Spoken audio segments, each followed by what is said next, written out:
A grizzly bear trapped, its massive body tangled in barbed wire, its strength fading with every passing second. No one knew how long it had been suffering, how long it had been alone in agony.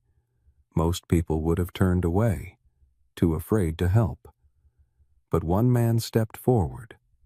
What happened next was something no one could have predicted. Stay with us until the end, because this is a story of courage, trust, and an unforgettable bond that will leave you speechless. Before we begin, make sure to subscribe to the channel, like this video, and turn on notifications. This helps us bring more inspiring stories like this to you.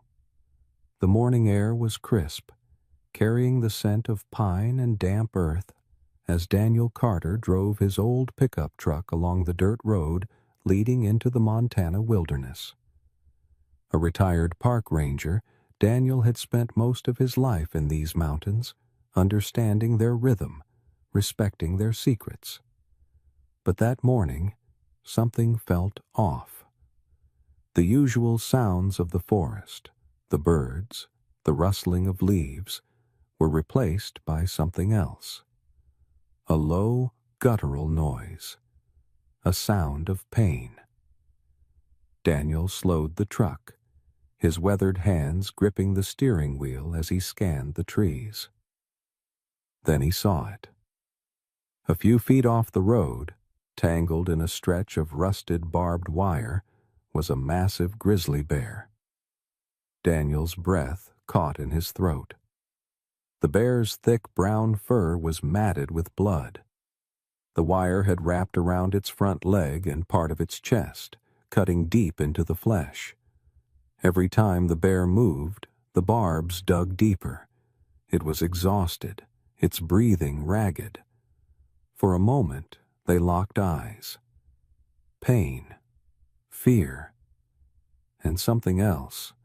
Something Daniel had never seen in a wild bear before. Desperation. Most animals in pain would lash out, would fight until their last breath. But this bear, it wasn't fighting anymore. It was pleading.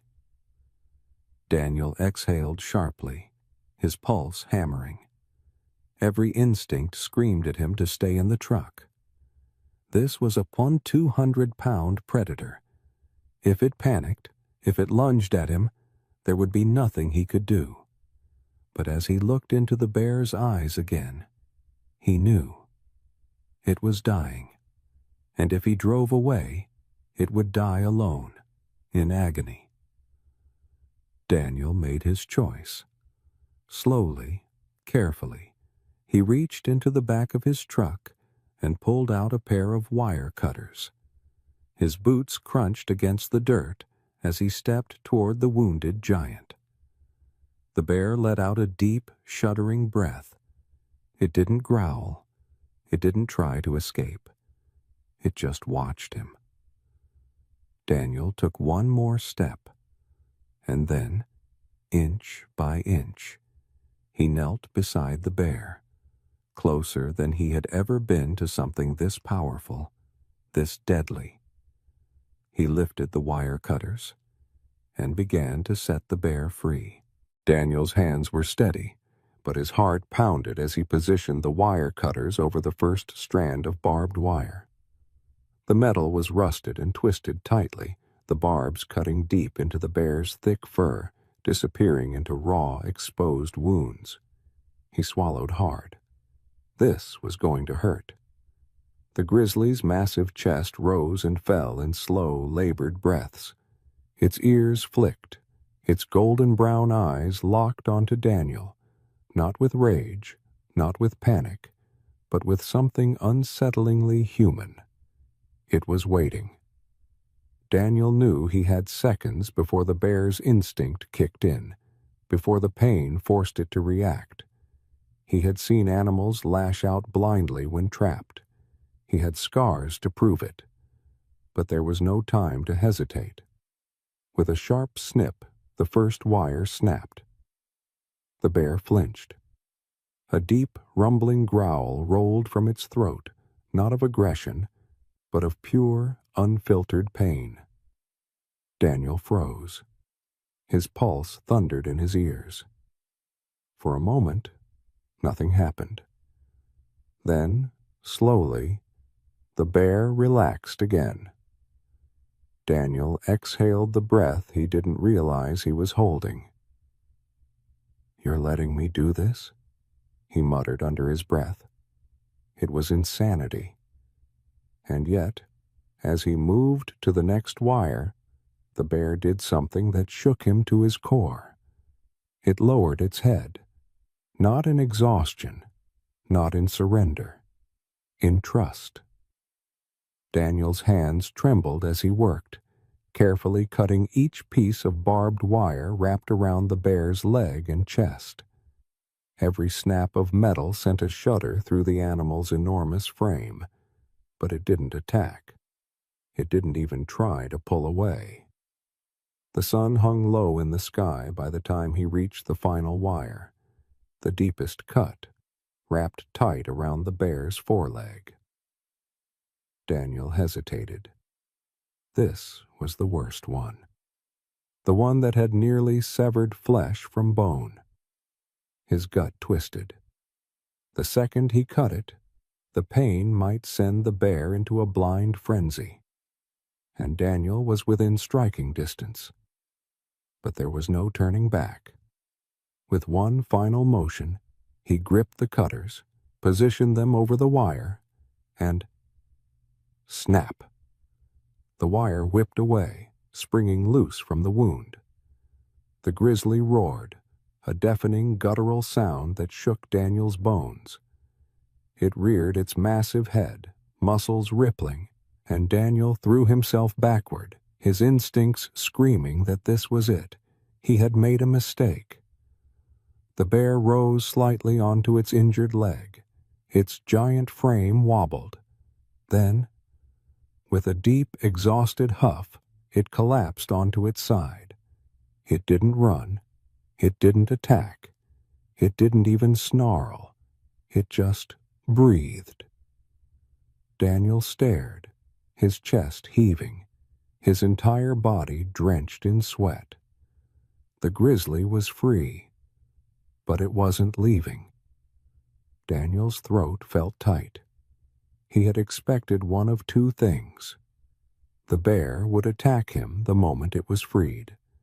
The bear would run into the forest without looking back. But this? The bear just lay there, bleeding, shaking, alive. For the first time in his life, Daniel didn't see a wild beast in front of him. He saw a soul, a broken, battered soul, grateful to be alive. And in that moment, he realized this wasn't over yet. The forest was silent. No wind, no birds, no rustling leaves, just the sound of labored breathing from both Daniel and the grizzly bear that lay sprawled on the ground, free from the barbed wire but still dangerously weak and wounded. Daniel wiped his sweaty palms against his jeans, his mind racing. What now? The logical thing to do was walk away. The bear was no longer trapped. It would either heal on its own or it wouldn't. That was how nature worked. But logic meant nothing when he looked at what was in front of him. A massive predator, yes, but also a living, suffering creature, barely clinging to life. Daniel knew how to read animals. He had spent years tracking, observing, learning their habits. And he knew, without a doubt, that this bear wasn't going anywhere. Not in this condition. Not alone. He let out a slow breath, rubbing the tension from his temples. "Damn it," he muttered. His truck was parked nearby. He had a first aid kit, some bottles of water, and an old tarp he used for emergencies. But how do you help a 200-pound bear? Carefully. Daniel moved slowly back to his truck, keeping his movements deliberate, non-threatening. He grabbed the tarp and the water, then walked back, pausing every few feet to see if the bear would react. Nothing. The massive creature barely even lifted its head. It was exhausted. When Daniel knelt down, just inches from its face, the bear's nostrils flared slightly, catching his scent. For a moment, Daniel's heart pounded. One wrong move, one bad reaction, and he was dead. But the bear didn't move. It just watched him. Daniel unscrewed the bottle cap and slowly tipped it, letting small drips of water spill onto the dirt near the bear's mouth. Nothing happened. Then, a flicker of movement. The bear's massive tongue slid out, lapping weakly at the moisture. Daniel felt something tighten in his chest. This was a wild animal, a creature built to survive alone, to fear humans, to fight when cornered. And yet, here it was, accepting help. Daniel poured more water onto the tarp, creating a small puddle. This time, the bear moved slightly, shifting its weight just enough to lap up every drop. Daniel let out a breath he didn't realize he'd been holding. It was going to live. If it got food, if it rested, if it didn't bleed out first. Daniel clenched his jaw. He knew what he had to do. He couldn't leave it here. Not like this. But the thought of bringing a wounded grizzly bear anywhere near civilization was insanity. Wildlife authorities would tranquilize it, move it to an area where it might not survive. Or worse, they'd put it down. Because a bear that had been injured and forced into human contact was considered a risk. Daniel looked at the bear again. The scars, the deep cuts from the wire, the slow rise and fall of its chest. It wasn't a risk. It was just alive. And it was his fault. If he had ignored the sound, if he had kept driving, this bear would be dead already. Now, it was his responsibility. He ran a hand through his graying hair and let out a rough, exhausted laugh. "Well, buddy," he muttered, "guess I just made the dumbest decision of my life." The bear didn't react, didn't growl, didn't move. It just breathed. Daniel stood, hands on his hips, looking down at the massive creature whose life now depended on him. And for the first time, he felt it. This wasn't just about survival. This was about trust. And that was something neither of them had ever expected. The forest was turning dark. The last traces of golden light faded behind the towering trees, casting long shadows over the clearing where Daniel stood, his pulse still racing, his body tense. The grizzly bear was still alive, but that meant nothing if it didn't get help soon. Daniel paced, rubbing the back of his neck. Every logical thought in his head told him to walk away. Let nature take its course. But his gut, his heart, told him otherwise. He looked at the bear again. The beast lay still, its breath coming in slow, uneven puffs. The wounds along its chest and leg were still bleeding, though not as badly as before. Daniel had seen too many animals die in pain. Not this one. Not after everything. But he had a problem. The bear was too weak to move, and there was no way in hell Daniel could carry 200 pounds of injured muscle and fur to safety. He needed a plan. Daniel exhaled sharply, then turned back toward his truck. He shuffled through the back until he found a thick rope and an old tarp, the same one he had used for makeshift shelters during his ranger days. His mind worked fast. If he could get the bear onto the tarp, maybe, just maybe, he could pull it toward the truck. It was insane, suicidal even, but it was the only option. He grabbed the tarp and slowly approached the bear again. It lifted its head slightly, watching him with clouded, exhausted eyes. Daniel knelt beside it, moving with deliberate care. He unfolded the tarp and began sliding it under the bear's body, inch by inch. The bear winced as the fabric touched its wounds, letting out a deep, pained huff. Daniel froze. His entire body tensed. If the bear reacted violently now, there would be nothing he could do. But then, the grizzly relaxed again. Daniel swallowed hard. It was letting him do this. His chest tightened as he worked, his hands moving as quickly as he dared. He adjusted the tarp, ensuring it covered most of the bear's underside, then reached for the rope. As carefully as possible, he looped the rope around the edges of the tarp and secured it into a makeshift harness. Then, bracing himself, praying this wasn't the worst decision of his life, he grabbed the rope and pulled. Nothing. He tried again, digging his boots into the dirt, using all the strength his body had left. Still nothing. Daniel gritted his teeth. His muscles burned. His breath came ragged. He couldn't do this alone. He looked back at the bear, its massive chest rising and falling, its eyes still locked onto him.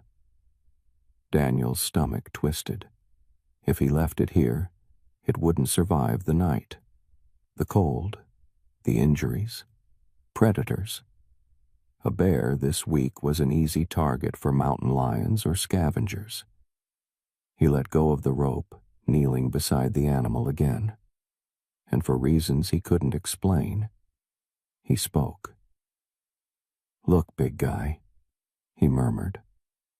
"I'm trying to help you, but I can't do it alone." The bear's ears twitched slightly.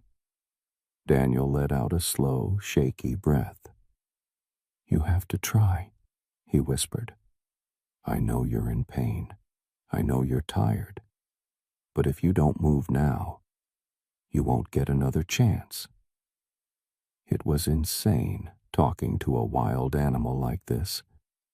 But then, something unbelievable happened. The bear moved. Not much. Just a shift. A slow, agonizing attempt to push itself onto the tarp. Daniel's breath caught in his throat. It was listening. It understood. With a weak grunt, the bear used what little strength it had left to drag its front paws onto the tarp. Its wounded leg trembled, its jaw tightening in pain. Daniel didn't waste a second. He grabbed the rope again and pulled with everything he had. The tarp slid an inch, then another, and another. The bear groaned, but didn't resist. Daniel felt his muscles strain, his back scream in protest. He knew he couldn't keep this up for long, but then, a sound in the distance, a low, rumbling growl. Daniel's blood ran cold. He turned his head sharply toward the trees. There, just beyond the shadows, something moved. A pair of glowing eyes, watching, waiting. Daniel's heart pounded. They weren't alone, and whatever was out there had been following them all along. The forest was no longer silent. Daniel could hear it. Low, guttural breathing just beyond the tree line. A sound that sent a sharp chill up his spine. He wasn't alone, and neither was the bear. His fingers instinctively tightened around the rope, his exhausted muscles now rigid with fear. Another growl. Deeper this time. Daniel's pulse thundered. Mountain lion? Pack of coyotes? Either way, a wounded bear was a prime target. He turned his gaze back to the grizzly, still sprawled across the tarp. Its nostrils flared as it lifted its head slightly, scanning the darkness. It knew. It could smell them. Daniel swallowed hard. He had no gun, no weapon, nothing except the fading light and his own sheer will. Move. Now. Gritting his teeth, he grabbed the rope and pulled. Pain exploded in his back, but he ignored it. The tarp slid another few inches, dragging the massive bear closer to the road where his truck waited. The growl grew louder. Then, movement. Daniel caught a glimpse of a sleek, low shape weaving through the trees. Golden eyes flickered in the dim light, and his stomach dropped. Cougar. A big one. And it was stalking them. Daniel's breath came fast and shallow. A mountain lion wouldn't normally go after a full-grown grizzly. But this wasn't a normal bear. This was a bleeding, half-paralyzed, defenseless meal. The cougar knew it, and so did Daniel. "Damn it," he muttered, pulling harder. The bear let out a deep, warning huff, trying to lift itself, but its wounded leg buckled, forcing it back down. Daniel clenched his jaw. It couldn't fight. Not like this. Which meant he had to. But how? His truck was still too far. The tarp was barely moving. And the cougar was getting closer. Then, a snap of a twig. Daniel's eyes flicked to the right. Another one. A second set of glowing eyes. His stomach twisted. There were two of them. This wasn't just an opportunistic predator. This was a hunt. Daniel's mind raced. He needed a distraction. Something. Anything. To buy time. His flare gun. It was in the truck. Useless there. But he looked at his pocket knife. His only option. His only chance. The cougar lunged. Daniel didn't think. He shouted. Loud. Primal. Furious. And as the beast sprang from the shadows, he swung. The knife slashed through fur. The cougar let out a piercing snarl, landing just feet from Daniel, now circling him. Its companions stayed in the shadows, watching, waiting. Daniel's chest heaved. His hands shook around the knife handle. But then, a sound more powerful than any weapon, a deep, earth-shattering roar. Not from the cougars, from the bear. Daniel turned in shock. The grizzly, the same bear that had been too weak to stand, had somehow lifted itself onto 3 legs. Its massive frame towered over him, over everything. Its mouth pulled back in a furious snarl, revealing razor-sharp fangs. For the first time that night, the cougars hesitated. The grizzly stepped forward. It was weak, bleeding, barely able to hold its own weight. But that didn't matter, because in that moment, it wasn't prey anymore. It was a bear, a force of nature, and the cougars knew it. With one last, lingering glance, the first slipped back into the trees. The second followed seconds later. Daniel exhaled, his entire body trembling. It was over. The grizzly let out a final huff, then collapsed back onto the tarp, exhausted, drained. Daniel let out a shaky laugh. You just saved my ass?" he muttered, wiping sweat from his brow. The bear didn't react. It just breathed. Daniel shook his head. This animal had no reason to protect him, no reason to trust him. And yet, it did. And now, more than ever, Daniel knew one thing for sure. He wasn't just saving this bear. This bear was saving him, too. The air was thick with tension, but the danger had passed. The cougars were gone, swallowed by the darkness of the trees. But Daniel's heart was still pounding, his body still braced for a fight that, somehow, he had survived. And he wasn't alone. The grizzly bear, battered, bleeding, barely able to stand, had fought back. Not for itself, for him. Daniel let out a slow breath, his hands still trembling as he dropped the knife. The realization hit him like a freight train. This animal should have left him to die. But instead, it had stood up, even in its weakest moment, to protect him. It wasn't just about survival anymore. It was about trust. Daniel turned to the bear, still collapsed on the tarp. Its massive chest rose and fell in labored breaths, its body trembling from exertion. It needed help. Now. Daniel clenched his jaw and grabbed the rope again. His entire body screamed in protest, his muscles raw and burning. But he couldn't stop. He pulled, inch by inch, foot by foot. The truck was so close now.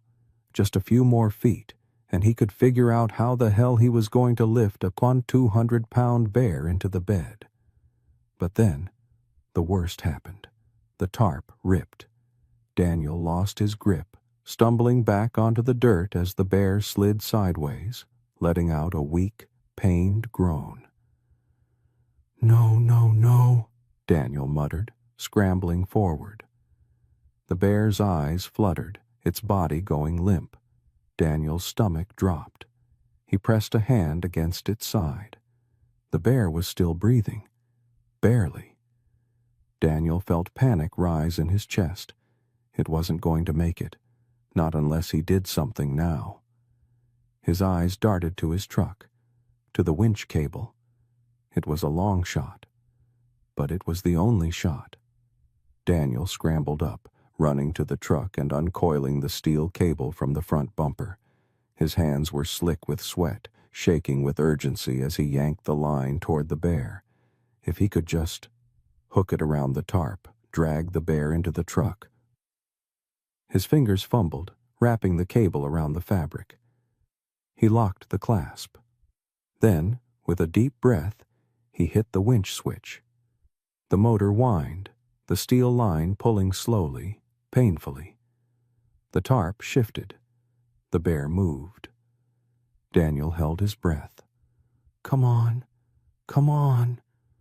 The grizzly's massive body inched upward, scraping against the bed of the truck. Daniel's chest tightened. If the winch failed now... But it didn't. With one final pull, the bear rolled onto the truck bed. Daniel's knees buckled. It was in. He had done it. For the first time in hours, he let himself breathe. But he wasn't done yet. Daniel wiped the sweat from his brow, glancing down at the motionless bear. It was alive. But for how much longer? He climbed into the truck, slammed the door shut, and gunned the engine. Time was running out. And now, it was a race against death. The truck roared down the dirt road, kicking up dust and gravel as Daniel gripped the steering wheel with white-knuckled hands. His heart pounded. His breath was shaky. In the truck bed behind him, the grizzly bear lay motionless. Daniel glanced in the rearview mirror, his stomach twisting at the sight. The bear's massive chest still rose and fell, but slowly. Too slowly. Stay with me." He pressed the gas pedal harder, his truck bouncing violently over the rugged terrain. The nearest wildlife rescue station was over 10 miles away. Would the bear make it? Would he make it? Daniel swallowed the lump in his throat. He had no idea. But he wasn't going to stop. The moment Daniel pulled up, rangers and veterinarians rushed forward. A man in a green uniform, Dr. Mason Carter, head of the facility, ran to Daniel's truck, his eyes widening when he saw what was in the bed. "Jesus, Daniel," Mason muttered. "What the hell happened?" Daniel didn't have time for explanations. "He's been caught in barbed wire for hours. He's weak, dehydrated. He fought off cougars. You need to help him. Now." Mason didn't ask any more questions. The team moved fast, sedating the bear just enough to keep it calm as they hoisted its enormous body onto a stretcher. Daniel followed closely, his boots pounding against the concrete floor as they brought the grizzly into the treatment center. The next hour was a blur. Blood, needles, sutures, clean bandages. Daniel paced outside the exam room, exhausted, filthy, and covered in sweat. But he never took his eyes off the door. He had done everything he could. Now, it was up to them. Daniel couldn't sleep. He sat in a chair outside the wildlife center, staring at the dark sky, waiting. Every now and then, a pained whimper echoed from inside. It made Daniel's chest tighten every time. At some point, Mason stepped out, wiping his hands on his scrubs. Daniel stood immediately. "How is he?" Mason sighed. "It's bad, Daniel. But," he glanced through the window, "he's a fighter." Daniel swallowed hard. Yeah, he was. The bear should have died out there in the woods, should have been ripped apart by the cougars, should have bled out in the truck. But he didn't, because somewhere along the way, in the most impossible way, the bear had decided to trust him. Daniel let out a breath, nodding. "Let me know when he wakes up," he muttered. Mason gave him a knowing look. "You're not going anywhere, are you?" Daniel smirked weakly. "Not a chance." Sunlight poured through the trees. Daniel had barely closed his eyes, but as soon as the first light of dawn hit, he was on his feet. He walked into the recovery area, his heart hammering as he approached the stall where they had kept the bear overnight. And then he stopped. The grizzly was awake, sitting up, still weak, but alive.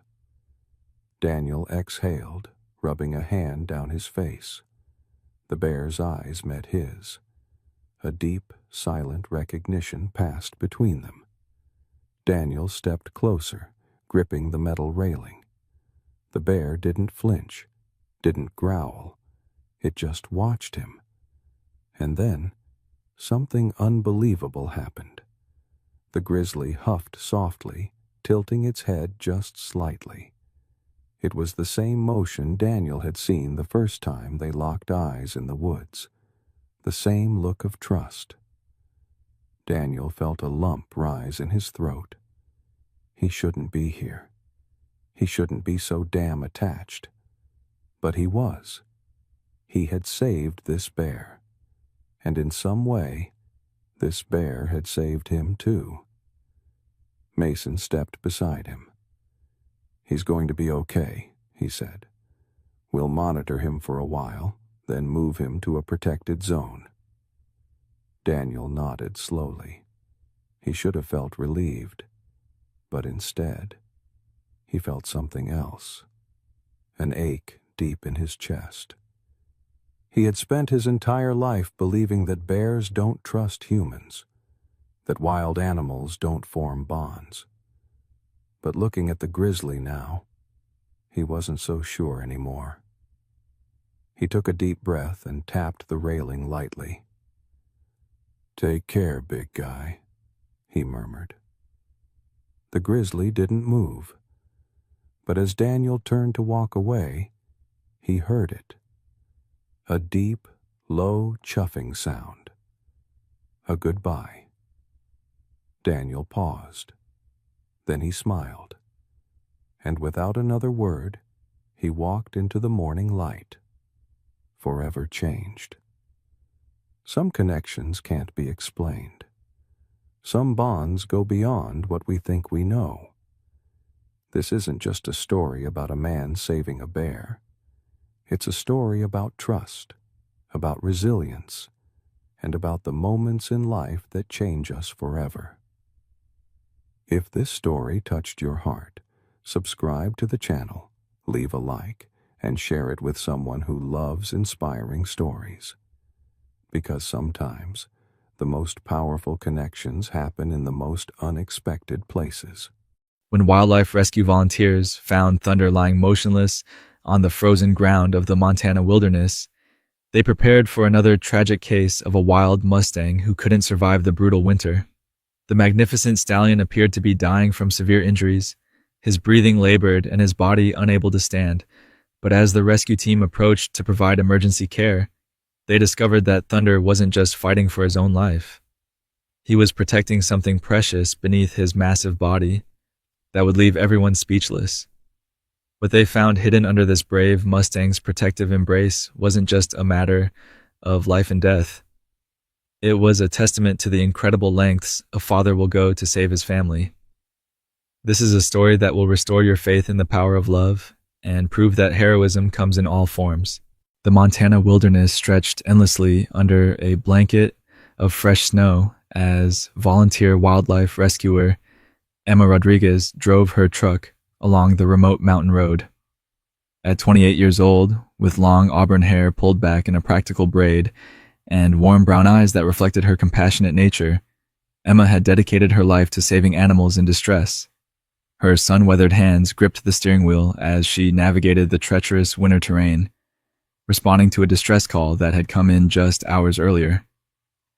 "Injured Mustang spotted near Glacier Ridge," the radio call had reported. "Large stallion appears to be down. Requesting immediate rescue assistance." Emma's partner, veterinarian Dr. James Crawford, a 45-year-old man with graying brown hair and kind blue eyes behind wire-rimmed glasses, checked his emergency medical supplies in the passenger seat. His weathered face, marked by years of treating animals in harsh conditions, showed the concern he felt for every rescue call. "With temperatures dropping to -20 tonight, we don't have much time," Dr. Crawford said, his breath forming clouds in the cold cabin air. "If he's been down long, hypothermia could already be setting in." Wildlife photographer and volunteer rescue coordinator Mike Sullivan, a 35-year-old rugged outdoorsman with dark brown hair and intense green eyes, sat in the back seat reviewing the coordinates on his GPS device. His camera equipment, essential for documenting rescue operations, was carefully packed beside him. "The caller said the horse has been in the same position for at least 6 hours, Mike reported. "That's not a good sign for a wild Mustang. They don't stay down unless something's seriously wrong." As they approached the coordinates, Emma spotted a dark shape against the pristine white snow. Her heart sank as she saw what appeared to be a massive black Mustang stallion lying on his side, completely motionless except for the barely visible rise and fall of his ribcage. "There he is," Emma whispered, pulling the truck to a stop at a safe distance. "Poor boy." Through binoculars, Dr. Crawford assessed the situation. The stallion, whom they would later name Thunder for his imposing presence, was indeed a magnificent specimen, probably around 12 years old, with a glossy black coat that stood out starkly against the snow. But his position was troubling. "He's conscious but not moving," Dr. Crawford observed. I can see blood on his left shoulder, and his positioning suggests possible leg injuries. What concerned the rescue team most was Thunder's unusual posture. Most injured horses would lie stretched out or attempt to stand when approached, but Thunder remained curled in an almost protective position, his massive body forming a circle in the snow. That's strange, Mike noted as he began setting up his camera equipment to document the rescue. Look at how he's positioned. It's like he's protecting something. Emma approached slowly, speaking in the calm, soothing tones she used with all frightened animals. Easy, Thunder. We're here to help you, boy. As she drew closer, Thunder's dark eyes met hers, with an intensity that took her breath away. There was pain in those eyes, certainly, but also something else, a desperate determination that she'd never seen in an injured animal before.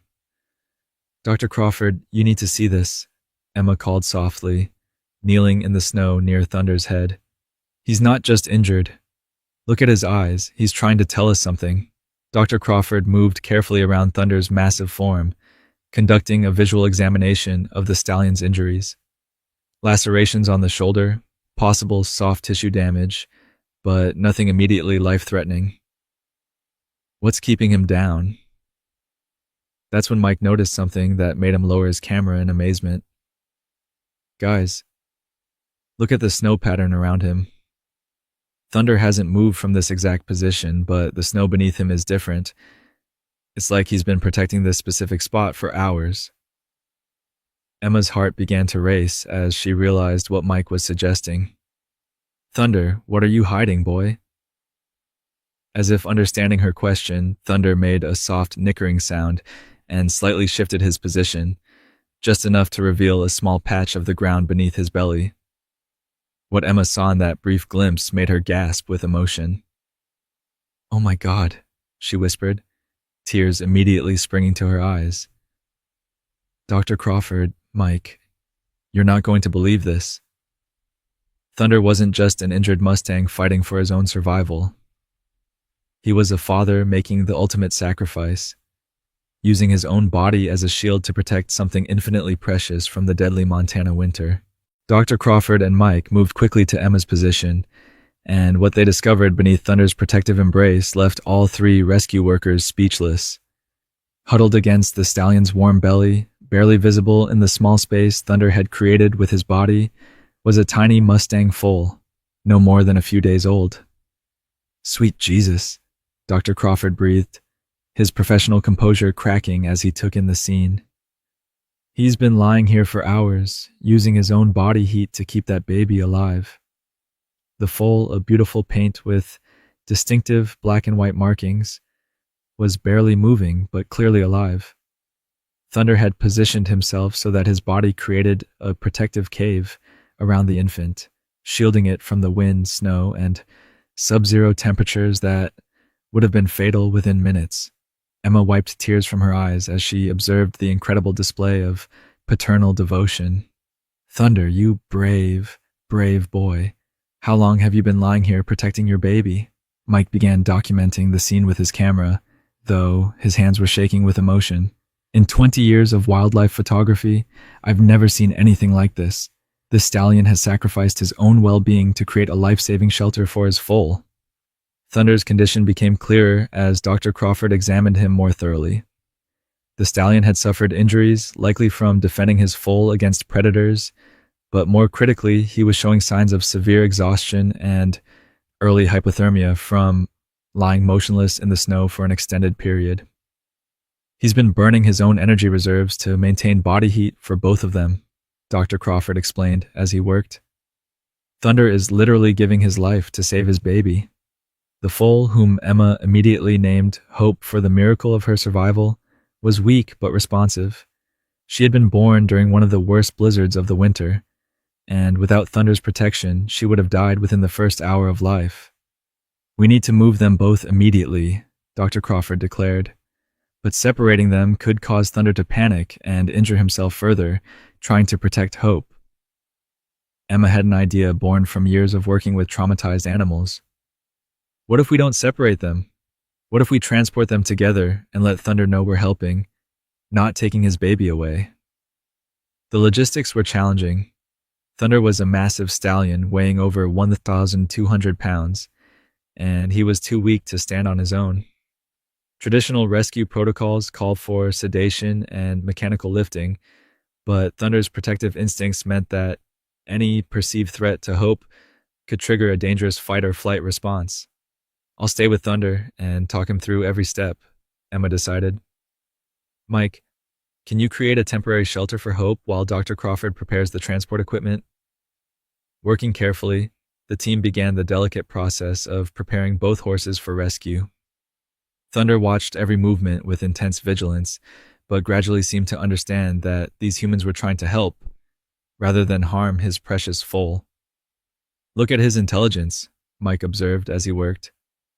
Thunder is actually moving slightly to give us better access to Hope, while maintaining his protective position. He's cooperating with the rescue. Dr. Crawford administered fluids and nutrients to combat Thunder's dehydration and exhaustion, while Emma continued her gentle reassurance. We're going to take care of both of you, Thunder. Hope is going to be safe, and so are you. The most touching moment came when Hope, responding to the warmth of the heated blankets the team provided, struggled to her feet and nuzzled against Thunder's face. The stallion's exhausted eyes brightened with relief and love as he gently groomed his daughter with his muzzle. He knows she's going to make it, Emma whispered, overcome with emotion. Look at his face. That's pure love. As the rescue vehicle arrived and the team prepared for the careful transport to the Wildlife Rehabilitation Center, Thunder did something that would haunt and inspire them forever. Despite his own pain and weakness, he struggled to lift his head and touched his nose gently to each rescuer's hand, a gesture of gratitude and trust that left them all in tears. The stallion who had been willing to die for his daughter was now trusting these strangers to help save them both. The emergency transport to Mountain View Wildlife Rehabilitation Center became a race against time as both Thunder and Hope's conditions required immediate medical intervention. Dr. Crawford worked frantically in the specialized large animal ambulance, while Emma maintained constant contact with Thunder, whose protective instincts remained strong despite his weakening state. His core temperature is dangerously low, Dr. Crawford reported as he monitored Thunder's vital signs. We're looking at severe hypothermia, dehydration, and exhaustion. This stallion has pushed his body beyond its limits. Hope, nestled in heated blankets beside her father, was showing signs of improvement with each passing mile. The tiny foal's survival was nothing short of miraculous, considering she had been born in sub-zero temperatures without shelter or immediate maternal care. She's responding to the warmth and glucose supplementation, Dr. Crawford observed with cautious optimism. But she'll need intensive care for the next 48 hours. At the rehabilitation center, Dr. Sarah Martinez, a 38-year-old equine specialist with curly black hair and compassionate brown eyes, was already preparing the intensive care facility. Her reputation for saving horses that others considered hopeless had made her the leading expert in wild Mustang rehabilitation. Bring them straight to the large animal ICU, Dr. Martinez instructed as the ambulance arrived.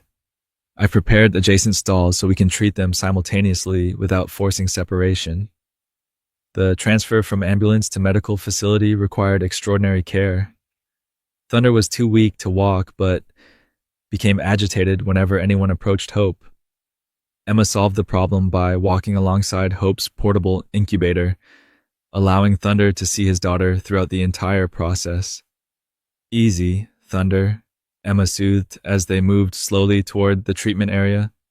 Hope is right here. We're keeping your family together. In the ICU, Dr. Martinez immediately began aggressive treatment for Thunder's hypothermia and dehydration. IV fluids, heating blankets, and nutritional support were essential to stabilize his condition, but the psychological stress of his ordeal had taken an enormous toll. Wild Mustangs don't adapt well to captivity, Dr. Martinez explained to the rescue team.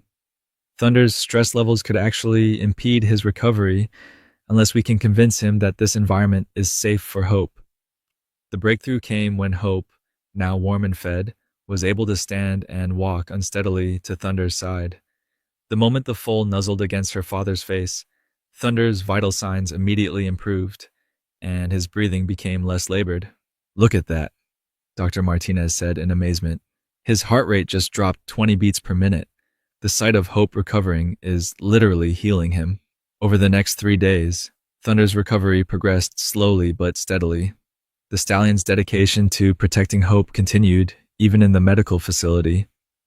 He would only rest when he could see his daughter, and he refused food unless Hope was eating first. Mike documented every moment of their recovery, creating a visual record that would later inspire wildlife conservation efforts worldwide. "The bond between them is unlike anything I've ever photographed," he told Emma as they watched Thunder gently groom Hope during her feeding time. Emma had essentially moved into the rehabilitation center, spending 18 hours a day with Thunder and Hope. Her presence seemed to comfort the wild stallion, who had learned to associate her voice with safety and help. "He trusts you completely," Dr. Martinez observed.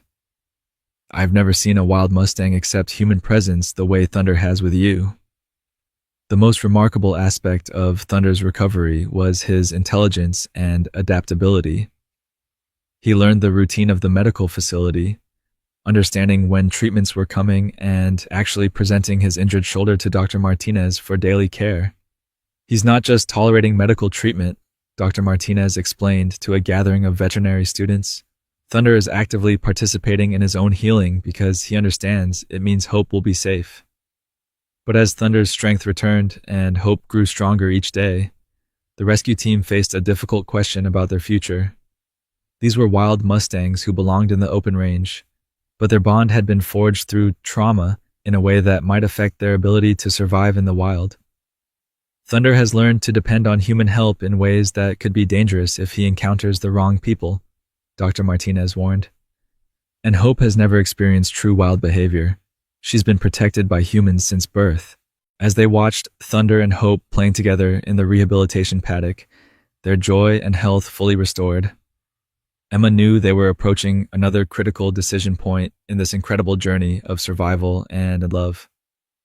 3 weeks into their recovery, Thunder and Hope had transformed the Mountain View Wildlife Rehabilitation Center into something unprecedented. The stallion's gentle nature and obvious intelligence had captivated staff and volunteers, while Hope's playful energy brought joy to everyone who worked with them. "I've never seen a wild Mustang adapt to rehabilitation like Thunder has," Dr. Martinez told the team during their weekly progress meeting. "He's learned our routines, trusts our medical procedures, and even seems to understand that we're preparing him and Hope for eventual release." Emma continued to spend most of her time with the Mustang family, and her bond with Thunder had deepened beyond anything she'd experienced with a wild animal. The stallion would greet her arrival each morning with gentle nickering, and Hope had learned to run to Emma for comfort and play. "They've become family to me," Emma confided to Mike as they watched Hope chase butterflies tucked in the paddock while Thunder grazed peacefully nearby. "I know they need to return to the wild, but the thought of saying goodbye..." Mike understood Emma's emotional conflict completely. His daily photography sessions had captured not just Thunder and Hope's physical recovery, but the incredible emotional journey of their rehabilitation. "Emma, look at what you've given them." Thunder learned to trust again, and Hope learned what love looks like. That's going to serve them well in the wild. Dr. Crawford arrived for his weekly evaluation with news that would change everything for the Mustang family. "I've been in contact with the Bureau of Land Management about Thunder and Hope's case. Their story has attracted national attention, and there's an opportunity for them that's never been offered before." The BLM, working with wildlife conservation groups, had identified a protected Mustang sanctuary in Wyoming where Thunder and Hope could live in a semi-wild environment. The 50,000-acre preserve allowed Mustangs to roam freely while providing veterinary support when needed. "It's not completely wild, but it's not captivity either," Dr. Crawford explained. "Thunder and Hope would have the best of both worlds, freedom to live as Mustangs with the security of knowing help is available if they need it." Dr. Martinez had concerns about the transition. Thunder has formed such a strong bond with Emma and our team. Separating him from that support system could cause psychological stress that might affect his ability to care for Hope. That's when Emma made a decision that surprised everyone, including herself. What if I go with them? What if I volunteer at the sanctuary for the first few months to help with their transition? The proposal was unconventional, but Emma's connection with Thunder had become legendary among wildlife rehabilitation professionals. Several universities had already contacted her about documenting her methods for working with traumatized wild animals. Emma, that would mean leaving your life here for at least 6 months, Mike pointed out. Are you sure you're ready for that commitment? Emma looked at Thunder, who was gently teaching Hope how to navigate the water trough with proper Mustang techniques. The stallion had given everything to save his daughter, and now Emma felt called to give everything to ensure their successful return to freedom. Thunder risked his life for Hope, Emma said simply. The least I can do is risk my comfort zone to make sure they both have the life they deserve. The sanctuary director, Dr. Robert Chen, a 52-year-old conservation specialist with silver-streaked black hair and wise brown eyes, visited the rehabilitation center to meet Thunder and Hope personally. His reputation for successfully transitioning captive horses to semi-wild environments made him the perfect person to oversee their placement. The stallion is remarkable, Dr. Chen observed as Thunder approached him without fear, allowing himself to be examined by yet another stranger. His ability to assess and trust appropriate humans while maintaining his wild instincts is exactly what we hope to see in sanctuary horses. Hope, now a robust and confident month-old foal, demonstrated the perfect balance of wild curiosity and learned trust. She approached Dr. Chen with interest, but maintained the respectful distance that Thunder had taught her, a sign that her father's lessons in wild horse behavior were taking hold. She's learning to be wild from Thunder while understanding that not all humans are threats, Dr. Chen noted with approval. That's going to serve her well in the sanctuary environment. As preparations for the transfer began, the rehabilitation center staff prepared for an emotional goodbye. Thunder and Hope had become symbols of hope and resilience, inspiring everyone who worked with them to believe in the power of love and determination. But Emma's decision to accompany them to Wyoming meant this wasn't goodbye. It was the next chapter in an extraordinary journey that had begun with a father's desperate love and grown into something that would change wildlife conservation forever. The day of departure from Mountain View Wildlife Rehabilitation Center arrived with a mixture of excitement and bittersweet emotion. Thunder and Hope would be traveling over 400 miles to their new home at Wind River Mustang Sanctuary in Wyoming, accompanied by Emma and a specialized transport team. I've transported hundreds of horses, but never anything like this, said transport specialist David Parks, a 41-year-old professional with gentle hands and calm demeanor, as he prepared the specialized trailer. Thunder's protective instincts and Hope's dependence on him require protocols we've never used before. Dr. Martinez conducted final health evaluations, confirming that both Mustangs were in excellent condition for the journey. Thunder has gained back all the weight he lost during his ordeal, and Hope is developing exactly as she should for a Mustang foal her age. Emma packed her belongings with a mixture of nervousness and anticipation. The next 6 months would test everything she'd learned about wild horse behavior and rehabilitation. I've worked with traumatized animals for years, but never in a completely wild environment, she admitted to Mike as he helped load her equipment. You're going to be amazing, Mike assured her, his camera capturing the final moments at the rehabilitation center. Thunder chose you, Emma. That stallion's judgment has been perfect so far. The loading process required careful choreography. Thunder had learned to trust the transport trailer during practice sessions, but his protective instincts remained strong when it came to Hope's safety. Emma entered the trailer first, allowing Thunder to see that she considered it a safe space. Come on, Thunder, Emma called gently. Hope needs to see that this is okay. Thunder approached the trailer cautiously, testing each step, as he had learned to do with all new experiences. Hope followed closely, mimicking her father's careful evaluation of the situation. When Thunder finally stepped into the trailer, Hope bounded in after him with the confidence of a foal who trusted her father's judgment completely. Perfect, David observed as he secured the transport equipment. They're treating this as a family decision, not a forced relocation. The journey to Wyoming took them through some of the most beautiful wilderness in the American West. Thunder remained calm throughout the transport, seeming to understand that this journey was taking them toward freedom rather than away from it. Hope slept peacefully against her father's side, completely trusting in his protection. Dr. Chen met them at the sanctuary entrance with a welcome party that included several sanctuary staff members and a small group of wild Mustangs who served as ambassadors for new arrivals. The sight of other Mustangs seemed to energize both Thunder and Hope in ways that captivity never could. Look at Thunder's posture, Dr. Chen pointed out as they prepared for unloading. His ears are forward, his head is up. He knows he's coming home. The sanctuary itself was breathtaking. Rolling hills covered in native grasses, crystal clear streams, and mountain vistas that stretched to the horizon. For Thunder, who had spent the first 12 years of his life in similar terrain, this represented everything he had been fighting to give Hope. This is perfect, Emma breathed as she took in the vast expanse of protected wildland. They'll have everything they need: space, other horses, natural challenges, but also safety and support. The release process was designed to be gradual, allowing Thunder and Hope to acclimate to their new environment while maintaining access to supplemental care if needed. A large transition paddock connected to the main sanctuary allowed them to interact with other Mustangs while still having secure shelter. The other horses are curious about them, Dr. Chen observed as several sanctuary Mustangs approached the fence to investigate the newcomers. Thunder's calm demeanor is making a good first impression. Hope was fascinated by the sight and sounds of other foals playing in the distance.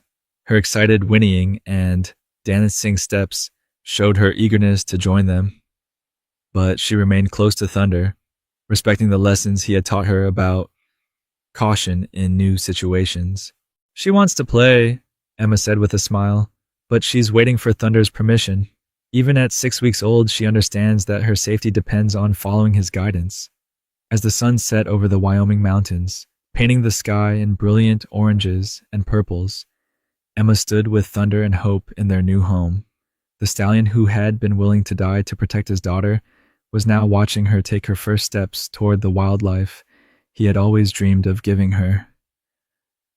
Tomorrow, we start the real work, Emma told Thunder as she gently stroked his neck, teaching Hope to be wild while keeping the trust and love that saved both your lives.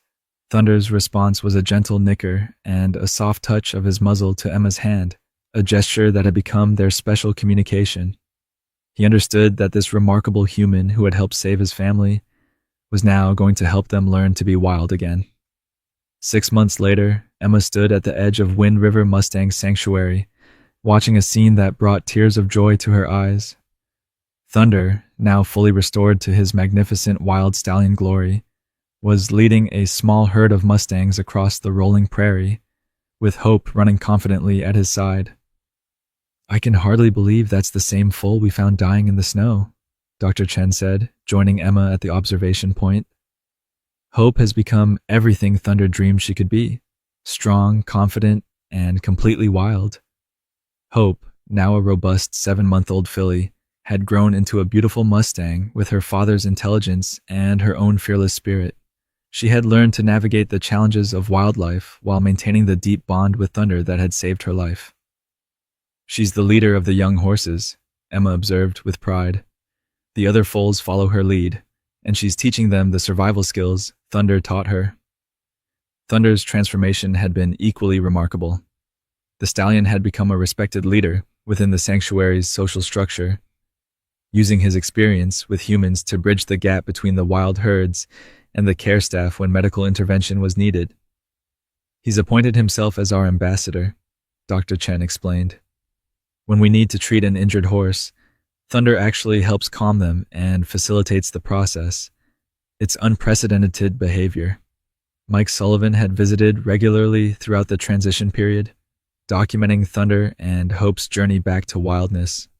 His photographs and video footage had become the foundation for a documentary that was inspiring wildlife conservation efforts across the country. Their story has raised over $2 million for Mustang protection programs. Mike reported during his final visit, Thunder and Hope have become symbols of hope for wild horse preservation. Dr. Martinez arrived for a final evaluation before Emma's volunteer commitment ended.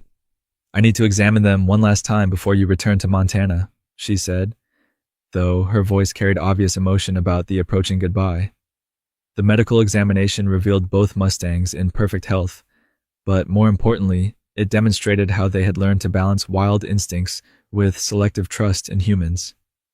Thunder approached Dr. Martinez willingly, allowing a complete examination, while Hope watched and learned appropriate caution. "They've achieved the perfect balance," Dr. Martinez concluded, "wild enough to survive and thrive in nature, but trusting enough to accept help when they truly need it." Emma's final weeks at the sanctuary were filled with bittersweet moments as she prepared to return to her life in Montana. Her time with Thunder and Hope had changed her perspective on wildlife rehabilitation and her own life's purpose. "I'm enrolling in graduate school," Emma announced to the sanctuary staff. "I want to study the intersection of psychology and wildlife conservation. Thunder and Hope taught me that healing trauma requires understanding the emotional needs of animals, not just their physical needs." Thunder seemed to sense that Emma's departure was approaching. During their final days together, he would stand close to her during her morning visits, as if trying to memorize her presence. Hope, always perceptive about her father's emotions, stayed nearby during these quiet moments. "He knows you're leaving," Dr. Chen observed, "but look at his body language. He's not anxious or distressed. Thunder understands that you've completed your mission." The goodbye ceremony was attended by sanctuary staff, visiting researchers, and several documentary filmmakers who had come to record Thunder and Hope's story. But the most meaningful moment came when Emma approached Thunder one final time. Thunder walked up to Emma and gently touched his nose to her hand, just as he had done during those first desperate hours in the Montana snow. Then, in a gesture that left everyone speechless, he guided Hope forward and encouraged the young filly to offer the same greeting to the woman who had helped save her life. "He's teaching her to say thank you," Emma whispered through her tears. "Thunder is making sure Hope understands what gratitude looks like." As Emma's truck disappeared down the sanctuary road, Thunder and Hope returned to their herd, seamlessly integrating into the wildlife they had fought so hard to achieve. But their legacy continued to grow, inspiring new approaches to wildlife rehabilitation and strengthening protection programs for America's wild Mustangs. Dr. Chen received updates on Thunder and Hope's progress for years afterward. They thrived in their wild environment, with Thunder becoming a legendary lead stallion, and Hope eventually establishing her own family group within the sanctuary. Their story proves that with enough love, patience, and understanding, we can help wild animals heal from trauma while preserving their essential wildness, Dr. Chen often told visitors. Thunder's willingness to sacrifice everything for Hope, and Hope's trust in her father's protection, shows us what family really means. Emma returned to Montana forever changed by her experience. She established the Thunder Foundation, a nonprofit organization dedicated to improving trauma-informed care for wild animals, ensuring that Thunder and Hope's legacy would continue to help animals in need for generations to come. Their story had come full circle, from a desperate father protecting his daughter in the snow to a thriving wild family, inspiring conservation efforts worldwide, proving that love truly is the most powerful force in nature. Thunder and Hope's incredible journey reminds us that love knows no boundaries, and that the bonds between family members can overcome even the most impossible circumstances. Thunder's willingness to sacrifice his own life to protect his newborn daughter shows us the true meaning of unconditional love, while Hope's trust in her father's protection demonstrates the power of faith in those who care for us. Their story teaches us that healing from trauma is possible when we approach it with patience, understanding, and respect for the individual needs of those we're trying to help. Thunder and Hope didn't just survive their ordeal, they thrived because the people who rescued them understood that preserving their wild spirits was just as important as saving their lives. Today, Thunder and Hope continue to inspire wildlife conservation efforts and trauma-informed care approaches around the world. Their legacy proves that sometimes the most powerful stories are those that show us what we're capable of when we choose love over fear and hope over despair. If this story touched your heart, subscribe to our channel for more incredible tales of animal courage and the unbreakable bonds of family. Leave a like if Thunder's sacrifice and Hope's resilience inspired you. And share this story with someone who needs to remember that even in our darkest moments, love can light the way forward. What would you sacrifice to protect someone you love? Let us know in the comments. And remember, the greatest heroes often come in unexpected forms, teaching us that courage and love can triumph over any adversity.